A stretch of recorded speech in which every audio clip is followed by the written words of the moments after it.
What's up everybody, it's Derek here with GamerBody, and today I want to talk about the NASM's OPT model and what I think about it in terms of training clients or using it yourself for your fitness program. So let's jump right into it and talk about the OPT model.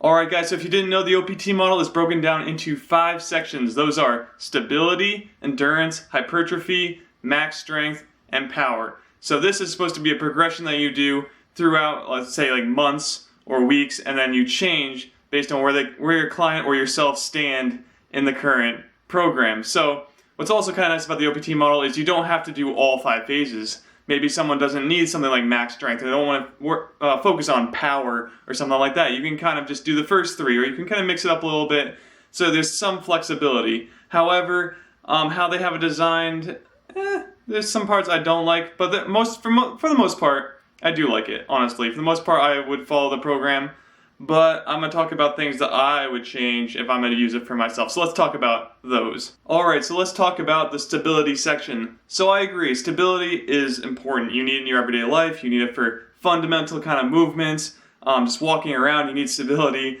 Bending down, picking up objects, moving objects, all those require stability within your body. So it is a core function of the body that you should master before moving on to doing really heavy lifts and things of that nature. I also find that this section should include, or I think it should include, posture into it. So I think stability and posture should go kind of hand in hand. So you should use stability, but use the right posture in those stabilizing movements in order to properly move in life. So my big thing when it comes to fitness is being able to do everyday movements correctly without the risk of like injury or not being able to do something or move the way that you want to. So those are normal movements in your day, not something crazy, some abnormal weird thing. So I think the standard movements in your day need to be conquered first before moving on to more complex movements and taking your fitness to the next level. That's kind of where I stand with stability. For the NASM, some of their timing I think is kind of ridiculous. Like if I followed some of the timing, like the 4 counts and stuff like that, I could be doing workouts for like 3 hours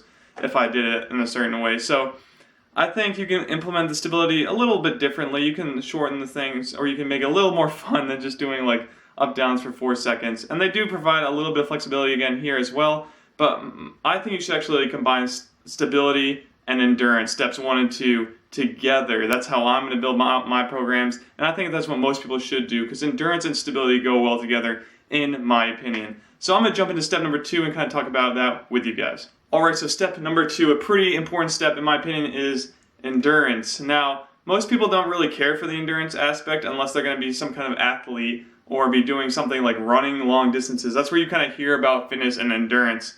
But honestly, I think it's a pretty important piece to get right. This allows you to lift more weights for longer periods of time. So if you're a pretty active person, then this is actually going to be pretty important for you, because you're going to be doing things that probably require you to have your muscles under strain for a decent amount of time. Now, if you're just a normal person and just sit around all day and do that kind of stuff, you may not need this that much. Endurance might not be the thing really for you, but I think you should always test yourself and see how many you can do, like push-ups, how many you can do, and like pull-ups, all that kind of stuff, and see if you can increase that number. So that where I like to do this is being able to look at a number in the beginning, and then you can improve it over time. So this is an easier one to measure than some of the other ones, in my opinion, because you can kind of see where you started.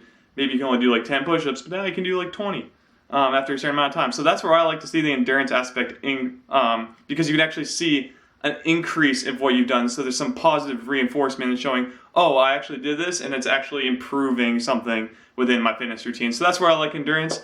I'm going to jump into the favorite of everybody's, step number 3. Alright, so stage number 3, or phase number 3 I should probably call it, is hypertrophy. So this is the one most people aim for when they start fitness. Hypertrophy, if you don't know what that means, is the size of the muscles. So basically building up your muscles so they look bigger. So when you're curling, your arms look giant, or you have a really big back, a big chest. Mainly for guys, I'd say this is what they look for is hypertrophy.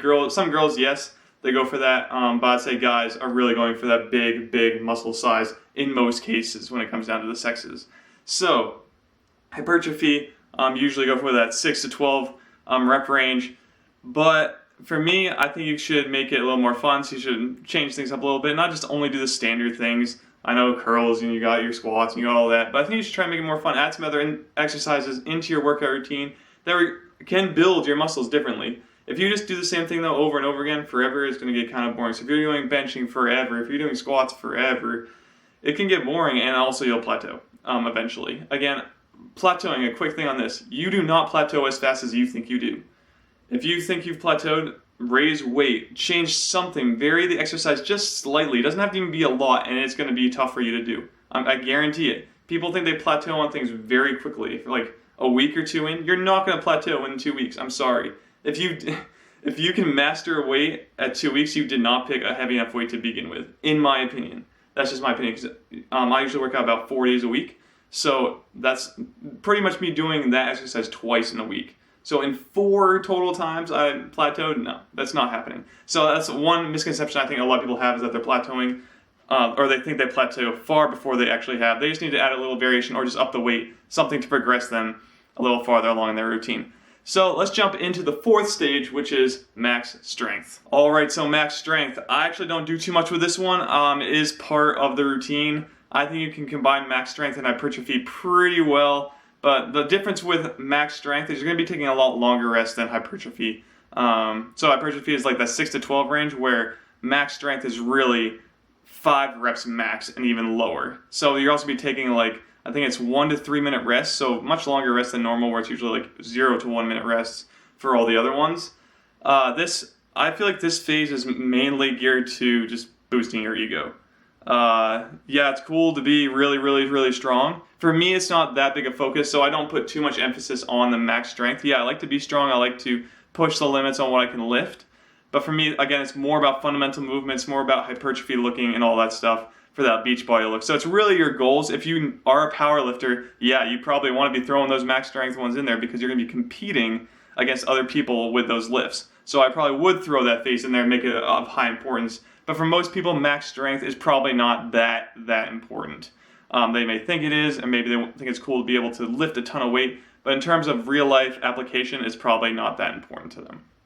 So max strength, while it is awesome to have, awesome to see people do really cool things, again, for me, it's not important. For probably the majority of you, it isn't either. But if you're like an athlete or something like that, competing against other people, max strength is important. But you should calculate what your maxes would be. So there is actually a formula, you can look it up, on how to get what your max strength is, or you can just hit a gym, something like that, at home, pick up a weight and see what your max lift is for that weight. So that's phase 4. Let's jump on to my favorite phase, and that's phase 5. So this one takes the cake as my favorite power. Phase 5 is power phase. So why I like this the most is because it's the most fun. Of all the phases, you can do crazy things in this one. So you're moving around, you're jumping around, a lot of like HIIT workout type of things are going on. You're doing movements that are in real life that build up a sweat and make your heart rate raise up and stuff like that. That's why I like the power phase a lot, because it makes you feel more active. It makes you feel like you really did something in terms of improving yourself in your movements and all that stuff, while still building strength and still building coordination. And it's very athletic in a sense. So I've been an athlete pretty much my whole life. So I like the athletic feel and athletic movements. Makes me feel good.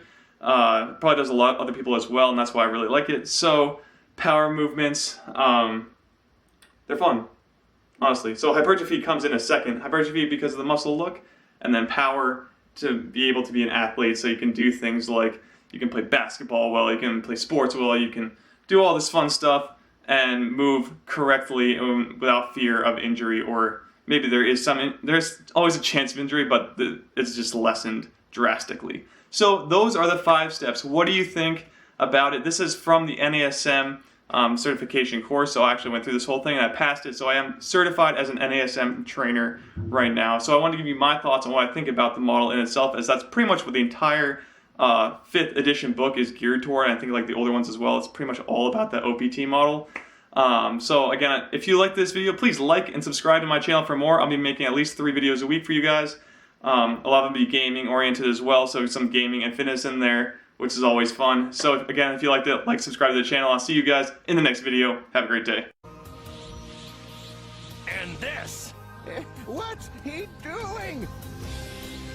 Is to go even further beyond!